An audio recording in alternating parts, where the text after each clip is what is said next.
Guys, welcome to my new video. This is Vensa. നമ്മുടെ ഇൻസ്റ്റാഗ്രാമിൽ നമ്മളൊരു സ്റ്റോറി ഇട്ടിട്ടുണ്ടായിരുന്നു കഴിഞ്ഞ ദിവസം Q&Aയിൽ. അപ്പോൾ അതിൻ്റെ എനിക്ക് കുറച്ച് ക്വസ്റ്റ്യൻസ് കിട്ടി. അപ്പോൾ അതിൽ നമ്മൾ 5 ക്വസ്റ്റ്യൻസ് ആണ് എടുത്തിട്ടുള്ളത്. ആ 5 ക്വസ്റ്റ്യൻസിൻ്റെ ആൻസറാണ് നമ്മളിവിടെ ഇന്ന് ഈ ഒരു വീഡിയോയിൽ നമ്മൾ പറയാനായിട്ട് പോകുന്നത്. So welcome to my new video. എൻ്റെ യൂട്യൂബ് ജേർണിയെ കുറിച്ചിട്ടുള്ള ഒരു സ്റ്റോറി ബേസ് ചെയ്തിട്ടാണ് ഞാൻ ആ ഒരു കാര്യങ്ങൾ അവിടെ നിങ്ങൾക്ക് എന്തും ചോദിക്കാം എന്നുള്ള ഒരു Q&A ചോദിച്ചിരുന്നത്. പക്ഷേ അപ്പം അതിനകത്ത് ഒരുപാട് പേര് മെസ്സേജ് ചെയ്തിട്ടുണ്ടായിരുന്നു. പക്ഷേ എന്നാലും നമുക്ക് അതിനകത്ത് സെലക്ട് ചെയ്യാൻ പറ്റുന്ന ചില കാര്യങ്ങൾ നമ്മുടെ ഈ ഒരു ടോപ്പിക്കായിട്ട് ബന്ധപ്പെട്ട 5 ക്വസ്റ്റ്യൻസ് ഞാൻ അതിൽ നിന്ന് ഫിൽട്ടർ ചെയ്തെടുത്തിട്ടുണ്ട്. തുടങ്ങാനായിട്ടുള്ളൊരു പ്രചോദനം എന്ന് പറയാനായിട്ട് ഒന്നും തന്നെ ഇല്ല. എനിക്കൊരു പാഷനായിരുന്നു വീഡിയോഗ്രാഫി, വീഡിയോ എഡിറ്റിംഗ് ഒക്കെ ഭയങ്കര ഇഷ്ടമായിരുന്നു. മെയിനായിട്ട് ഞാൻ ചെയ്യുന്നത് പറഞ്ഞു കഴിഞ്ഞാൽ ആകാശത്തിൻ്റെ ഫോട്ടോ വീഡിയോ ഒക്കെ എടുക്കുക എന്നുള്ളതായിരുന്നു. ആകാശത്തിൻ്റെ ഫോട്ടോയും വീഡിയോയും ഇങ്ങനെ എടുത്തിട്ട് അത് എഡിറ്റ് ചെയ്ത് കുറച്ചുകൂടി കളർ കയറ്റും. അങ്ങനെ എന്നിട്ട് എവിടെയെങ്കിലും ചുമ്മാ കൊണ്ട് പോസ്റ്റ് ചെയ്യും. ചിലപ്പോൾ അത് വാട്സപ്പിലായിരിക്കും കൊണ്ടിടുന്നത്. അങ്ങനെ യൂട്യൂബ് എന്ന് പറയുന്ന ഒരു പ്ലാറ്റ്ഫോമിലേക്ക് വരാനായിട്ടുള്ളൊരു സാധ്യത എന്ന് പറയുന്നത് ചുമ്മാ ഇതിനകത്ത് വീഡിയോ ഇടാം എന്നുള്ള ഒരു സംഭവം കിട്ടിയപ്പോഴത്തേന് നമ്മൾ ചുമ്മാ കയറ്റിയിട്ടാണ് വ്യൂ വേണം അല്ലെങ്കിൽ അതിന് സബ്സ്ക്രൈബേഴ്സ് വേണം അങ്ങനെ കാര്യങ്ങളൊന്നും ചിന്തയില്ലാകൊണ്ടാണ് വീഡിയോസ് ചെയ്യാനായിട്ട് തുടങ്ങിയത്. വീഡിയോസ് യൂട്യൂബിൽ അപ്ലോഡ് ചെയ്യാനായിട്ട് തുടങ്ങിയത്. ഒരു സ്റ്റോറേജ് ആയിട്ടുള്ള രീതിയിലാണ് ഞാൻ യൂട്യൂബിനെ കണ്ടിരുന്നത്. ആദ്യമൊക്കെ ക്രിയേറ്റീവായിട്ട് വീഡിയോസ് ചെയ്യാനായിട്ട് എനിക്ക് ഭയങ്കര ഇഷ്ടമായിരുന്നു. ഇപ്പം ഒരു വീഡിയോ പ്ലസ് അടുത്ത വീഡിയോ, അത് അന്നത്തെ കാലത്തൊന്നും ആൾക്കാർക്ക് അറിയത്തില്ല എങ്ങനെ ഈ 2 വീഡിയോസ് ഒരുമിച്ച് ചേർത്ത് ഒറ്റ വീഡിയോ ആക്കുന്ന സെറ്റപ്പൊന്നും. അന്ന് ഇത്ര അധികം ആപ്ലിക്കേഷൻസ് ഒന്നുമില്ല വീഡിയോ എഡിറ്റിങ്ങിന് വേണ്ടിയിട്ട്. അപ്പം അതിനകത്ത് ഇങ്ങനെ 2 വീഡിയോസ് ഒന്നാക്കി കാണിക്കുമ്പോഴത്തേന് അത് ഭയങ്കര ഒരു അത്ഭുതമായിട്ട് ആൾക്കാർ കണ്ടിരുന്ന ഒരു കാലമാണ്. വീഡിയോ എഡിറ്റിംഗ് ഒക്കെ ആദ്യത്തെ എന്ന് പറഞ്ഞാൽ കട്ട മോശമായിരുന്നു. നിങ്ങളിൽ ചിലർക്ക് മാത്രം അറിയാവുന്ന ഒരു കാര്യമാണ് ഇതെൻ്റെ 2ാമത്തെ ചാനലാണെന്നുള്ളത്. അപ്പോൾ അത് എന്തുകൊണ്ടാണെന്ന് വെച്ച് കഴിഞ്ഞാൽ നമ്മുടെ ആദ്യത്തെ ചാനൽ ഒരു സ്ട്രൈക്കിൻ്റെ ബേസിൽ പോയി. അത് ആദ്യത്തെ ചാനൽ ഒരു 100K എത്താനായിട്ട് വെറും 400 സംതിങ് സബ്സ്ക്രൈബേഴ്സ് മാത്രം മതിയായിരുന്നു. നമ്മൾ ആ ഒരു പ്ലേ ബട്ടണൊക്കെ സ്വപ്നം കണ്ട് ഇരിക്കുന്ന സമയത്താണ് ചാനൽ അടിച്ച് പോണത്. അതൊരു വലിയൊരു ഷോക്കായിരുന്നു. സത്യം പറഞ്ഞാൽ നമ്മൾക്ക് ഒരു ഏണിങ്സ് എന്ന് പറയാനായിട്ട് നമുക്ക് ഏണിങ്സ് വന്നുകൊണ്ടിരിക്കുന്ന സമയമാണ്. നമ്മൾ പെട്ടെന്നൊരു ബിസിനസ് തകർന്നു പോകുന്ന പോലത്തെ ഒരു ഫീലായിരുന്നു ആ ഒരു ചാനൽ പോയത്. ഞാൻ 2016 ആദ്യത്തെ വീഡിയോ വരുമ്പോൾ എനിക്ക് അധികം വ്യൂസ് ഇല്ല.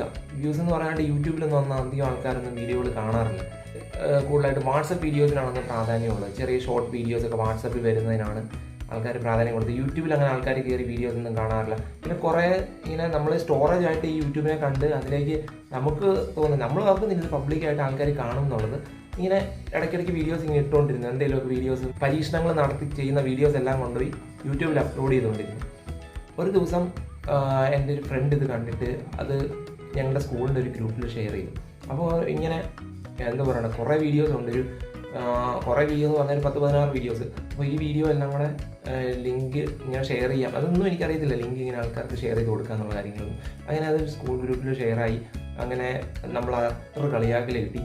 അങ്ങനെ ആ കളിയാക്കലിൽ എനിക്ക് ഭയങ്കരമായിട്ട് വിഷമം തോന്നിയെങ്കിലും ഏതാണുള്ള ആൾക്കാരെല്ലാം എന്നെ കണ്ടു. ഇനിയിപ്പം ഞാനിത് ചുമ്മാ എനിക്ക് തോന്നുന്ന രീതിയിൽ ഞാൻ വീഡിയോ ഇടും എന്നുള്ള രീതിയിൽ ഞാൻ വീഡിയോസ് ഇടാനായിട്ട് തുടങ്ങി. അപ്പോൾ എനിക്ക് ചെറിയ ചെറിയ കമൻസ് ഒക്കെ വരാൻ തുടങ്ങി. തെറികളൊന്നുമല്ല, അന്നത്തെ കാലത്ത് തെറികളൊന്നും ആൾക്കാർ പറയത്തില്ല കമൻറ്റിൽ. അവർ പറയുന്ന കാര്യങ്ങൾ പറഞ്ഞു കഴിഞ്ഞാൽ കുറച്ച് ഉപദേശങ്ങൾ, കുറച്ച് അഭിപ്രായങ്ങളൊക്കെയാണ് അവർ പറയുന്നത്. ഞാനിപ്പോഴും ഓർക്കുന്നുണ്ട് അന്ന് എനിക്ക് വന്ന കമൻറ്റ് എന്ന് പറയുന്നത് മുടി ചീകി വയ്ക്കണം. ഇപ്പോഴും ഞാൻ മുടി ചീകാറില്ല വീഡിയോ ചെയ്യാൻ. മുടി ചീകി വയ്ക്കണം, അതുപോലെ എന്താ പറയണ്ടേ, നല്ല രീതിക്ക് പ്രസൻറ്റ് ചെയ്യണം, ഇടയ്ക്കിടയ്ക്ക് ലാഗ് വരുത്തരുത്, നല്ല രീതിക്ക് നല്ല വീഡിയോസായിട്ട് പ്രസൻറ്റ് ചെയ്യണം. വീഡിയോ അപ്ലോഡ് ചെയ്യുന്നതിന് മുന്നേ പല പ്രാവശ്യം കണ്ടു നോക്കി അതിനകത്ത് എന്തെങ്കിലും എഡിറ്റ് ചെയ്യാനുണ്ടോന്നൊക്കെ ഒന്നുകൂടെ നോക്കണം എന്നൊക്കെ പറഞ്ഞ് ആൾക്കാർ കമൻറ്റ് ഇടുന്ന ഒരു സമയമായിരുന്നു. കാരണം നമ്മൾ അത്രയും കെയർ ചെയ്യുന്ന ചില ആൾക്കാരുണ്ടായിരുന്നു യൂട്യൂബിൽ. അവരൊക്കെ എവിടെയാണോ. അങ്ങനെ 2015 ഒരു ജേണി 2019-20 കാലഘട്ടം എത്തിയപ്പോഴത്തേനും 100Kയിലേക്ക് എത്തുവാണ് യൂട്യൂബ് ചാനൽ. 0 സബ്സ്ക്രൈബേഴ്സ് ആയിരുന്നത് 100Kയിലേക്ക് എത്തുകയാണ്. ഞാൻ ആരോടും ഇന്നവരെ എൻ്റെ ചാനൽ സബ് ചെയ്യണമെന്ന് പറഞ്ഞിട്ടില്ല. യൂട്യൂബ് പയ്യെ കയറി വരികയാണ്. മോട്ടറൈസേഷൻ്റെ ഒരു സംഭവമൊക്കെ ആയിട്ട് എല്ലാവരും യൂട്യൂബിലേക്ക് വരുന്ന ഒരു കാലഘട്ടത്തിൽ നമ്മുടെ ചാനൽ അടിച്ചുപോയി. അപ്പോൾ അതെനിക്ക് ഭയങ്കര ഒരു സങ്കടമായിരുന്നു. ഞാൻ പിന്നെ വീഡിയോസ് ഒന്നും ചെയ്യുന്നില്ല. നമ്മുടെ വീഡിയോ എല്ലാം ഫുള്ള് പോയി. എന്താണ് സംഭവിച്ചതെന്ന് ചോദിച്ചു കഴിഞ്ഞാൽ എനിക്കൊന്ന് കോപ്പിറൈറ്റിൻ്റെ ഒരു സ്ട്രൈക്ക് വന്നതാണെന്നാണ് എനിക്ക് തോന്നുന്നത്. പക്ഷെ എന്തുവാണ് എന്നുള്ളത് ഇപ്പോഴും എനിക്കറിയില്ല. കാരണം അന്നത്തെ കാലത്ത് നമുക്ക് കോണ്ടാക്ട്സ് ഇല്ല. എങ്ങനെ ഈ ചാനൽ റിക്കവർ ചെയ്യാം എന്നുള്ള കാര്യങ്ങളൊന്നും അറിയത്തില്ല. ആരെ കോണ്ടാക്ട് ചെയ്യണമെന്ന് അറിയത്തില്ല. അങ്ങനെ വല്ലാത്തൊരു അവസ്ഥയിൽ പെട്ടുപോയി.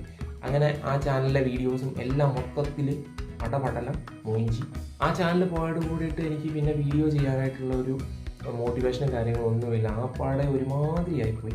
ഈ ഒരു ചാനലിൻ്റെ കാര്യം പറയുകയാണെങ്കിൽ അന്ന് ആ കൂടെ തന്നെ തുടങ്ങിയ ഒരു ചാനലാണ്. പക്ഷേ ഈ ഒരു ചാനലിൽ ഞാൻ വീഡിയോസ് ഇടുന്നതെന്ന് പറഞ്ഞാൽ വർഷത്തിലൊന്നൊക്കെ എന്തെങ്കിലുമൊക്കെ ചുമ്മാ വീഡിയോസാണ്. സിനിമ റിവ്യൂ ഒക്കെ ആദ്യം ഇടാം എന്ന് വിചാരിച്ചു. പിന്നെ അത് കഴിഞ്ഞിട്ട് ഇടയ്ക്കിടയ്ക്ക് കണ്ടന്റ് മാറ്റിക്കൊണ്ടിരിക്കുന്ന ഒരു രീതിയായിരുന്നു. അങ്ങനെ ഇപ്പോഴും ഈ ഒരു ചാനൽ സർവൈവ് ചെയ്തുകൊണ്ടിരിക്കുകയാണ്. എന്ത് കണ്ടന്റ് ഇടണം എന്നുള്ള കൺഫ്യൂഷൻ ഇപ്പോഴും ഉണ്ട് ഈ ഒരു ചാനലിൽ. ആദ്യത്തെ ചാനലിലും ഇങ്ങനെയുള്ള പ്രശ്നങ്ങളുണ്ടായിരുന്നു. അങ്ങനെ സർവൈവ് ചെയ്തിട്ട് ലാസ്റ്റ് ഞാൻ ടെക്കി വീഡിയോസാണ് കൂടുതലായിട്ട് അപ്ലോഡ് ചെയ്തുകൊണ്ടിരുന്നത്. വാട്സാപ്പിൽ ഒരു ഗ്രൂപ്പ് എങ്ങനെ തുടങ്ങാം, വാട്സാപ്പിലേക്ക് എങ്ങനെ ലോഗിൻ ചെയ്യാം എന്നുള്ള കാര്യങ്ങളെല്ലാം തന്നെ പറഞ്ഞുകൊണ്ടിട്ടൊക്കെയാണ് നമ്മൾ ആദ്യത്തെ വീഡിയോസൊക്കെ തുടങ്ങി പയ്യെ റീച്ചായി വന്നത്. അത് 1 സക്സസ് ആയിരുന്നു. 5 മില്യൺ എത്തിയ വീഡിയോസ് വരെ ആ ഒരു ചാനലിലുണ്ടായിരുന്നു. യൂട്യൂബ് ചാനലിൻ്റെ ലക്ഷ്യം എന്താണെന്നുള്ളതാണ്. ശരിക്കും പറഞ്ഞാൽ ഹേറ്റേഴ്സ് ഇല്ലാത്ത, എല്ലാവരും ഇഷ്ടപ്പെടുന്ന, എല്ലാവരും സബ് ചെയ്യുന്ന, ഈ ലോകം മുഴുവൻ അംഗീകരിക്കുന്ന രീതിയിൽ കണ്ടന്റ് ഇറക്കാൻ പറ്റുന്ന ഒരു യൂട്യൂബറായിട്ട് മാറണം എന്ന് തന്നെയാണ് എൻ്റെ ചാനലിനും എനിക്കുള്ള ലക്ഷ്യം. അങ്ങനെ സംഭവിക്കട്ടെ അല്ലേ. പിന്നെ എന്നോട് ചോദിച്ചിട്ടുള്ളത് ഇഷ്ടപ്പെട്ട ഫുഡ് എന്താണെന്നുള്ളതാണ്. ഇഷ്ടപ്പെട്ട ഫുഡ് എനിക്ക് ബിരിയാണി ഭയങ്കര ഇഷ്ടമാണ്. ബിരിയാണിയിൽ ദം ബിരിയാണി ഭയങ്കര ഇഷ്ടമാണ്. ചൊവ്വാഴ്ച ദിവസം എൻ്റെ ഡ്യൂട്ടി ഇല്ല, ഓഫ് ഡേ ആണ്. അന്നാണ് ഞാൻ ഏറ്റവും കൂടുതൽ എൻജോയ് ചെയ്യുന്നൊരു ദിവസം. കാരണം എനിക്ക് വലിയ ടെൻഷനുള്ള കാര്യങ്ങളൊന്നും ഞാൻ കൊടുക്കത്തില്ല. ഞാൻ മാക്സിമം റിലാക്സ് ആയിരിക്കും, മാക്സിമം റെസ്റ്റിലായിരിക്കും. ഒരു കാര്യത്തിൽ ഞാൻ എൻഗേജ് ആകാനായിട്ട് ശ്രമിക്കാത്തൊരു ദിവസമാണ് ചൊവ്വാഴ്ച ദിവസം എന്ന് പറയുന്നത്. ബാക്കി എല്ലാ ദിവസവും പോകട്ടെ, ചൊവ്വാഴ്ച എനിക്ക് ഒരു ദിവസം എനിക്ക് വേണം. ആ ഒരു ദിവസം എൻ്റെ രീതിയിൽ എനിക്ക് സമയമെടുത്ത് എനിക്ക് പല കാര്യങ്ങളും എൻ്റെ കാര്യങ്ങൾക്ക് വേണ്ടിയിട്ട് ഞാൻ മാറ്റിവെക്കുന്ന ഒരേ ഒരു ദിവസമാണ് ചൊവ്വാഴ്ച. യൂട്യൂബ് എൻ്റെ ഒരു പാഷനാണ്, അതുപോലെ തന്നെ എൻ്റെ ഒരു ലൈഫാണ് യൂട്യൂബ്. അപ്പം ഞാൻ യൂട്യൂബിന് പുറത്തുള്ള ഒരു ഹോബി എന്ന് പറയാനായിട്ട് എനിക്ക് ട്രാവൽ ചെയ്യാൻ ഭയങ്കര ഇഷ്ടമാണ്. ട്രാവൽ വ്ളോഗ് ചെയ്യാനായിട്ട് എനിക്ക് പറ്റുന്നില്ല, പക്ഷേ ഞാൻ ശ്രമിച്ചു നോക്കിയിരുന്നു. ട്രാവൽ ചെയ്യാൻ എനിക്ക് ഭയങ്കര ഇഷ്ടമാണ്. പിന്നെ നല്ല ഫുഡുകൾ, വെറൈറ്റി ഫുഡുകൾ കഴിക്കാനായിട്ട് എനിക്ക് ഭയങ്കര ഇഷ്ടമാണ്. ഇതാണ് മെയിനായിട്ട് ഞാൻ ഇടയ്ക്കിടയ്ക്ക് ചെയ്തുകൊണ്ടിരിക്കുന്ന ഒരു കാര്യം. അപ്പോൾ നമ്മുടെ Q&Aയിൽ പങ്കെടുത്ത എല്ലാവർക്കും താങ്ക് യു സോ മച്ച്. അപ്പോൾ ഈ ഒരു Q&Aയിൽ നിങ്ങളുടെ പല അഭിപ്രായങ്ങളും ഞാൻ ഗവനിക്കുന്നുണ്ട്. പലതും പറഞ്ഞിട്ടുണ്ട്. അതെല്ലാം തന്നെ ഞാൻ വായിച്ച് നോക്കിയിട്ടുമുണ്ട്. അതിനെല്ലാം ചിലതിന് ഞാൻ സ്റ്റോറിയിൽ തന്നെ റിപ്ലൈ ഇട്ടിട്ടുണ്ടായിരുന്നു. പിന്നെ നിങ്ങൾ പറയുന്ന എല്ലാ കാര്യങ്ങളും ഞാൻ അക്സെപ്റ്റ് ചെയ്യുന്നു. സോ അതിന് കാരണം നിങ്ങളാണ് നമ്മളുടെ പ്രചോദനം. എൻ്റെ പഴയ ചാനലിലാണെങ്കിൽ തന്നെ നമ്മളുടെ ആ ഒരു കമൻറ്റ് ബോക്സിലൂടെയാണ് എനിക്ക് ഒരുപാട് മാറ്റങ്ങൾ കൊണ്ടുവരാനായിട്ട് സാധിച്ചത്. പലരും നമ്മളെ സ്നേഹിച്ചു, പല അഭിപ്രായങ്ങളും കൊണ്ടുവന്നു. അങ്ങനെ ആ രീതിക്കൊക്കെ മാറ്റങ്ങൾ വരുത്തിയിട്ട് ഞാനിപ്പോൾ ഒരു നല്ല രീതിക്ക് ഒരു കണ്ടന്റ് ക്രിയേറ്ററായിട്ട് മാറി എന്നുള്ളൊരു കോൺഫിഡൻസ് എനിക്കുണ്ട്. ആ ഒരു രീതിയിലേക്ക് വരാൻ പറ്റിയതിന് കാരണം എൻ്റെ സബ്സ്ക്രൈബേഴ്സ് ആയിട്ടുള്ള ചങ്കുകൾ തന്നെയാണ്. So thank you so much guys, and see you the next video. Have a nice day.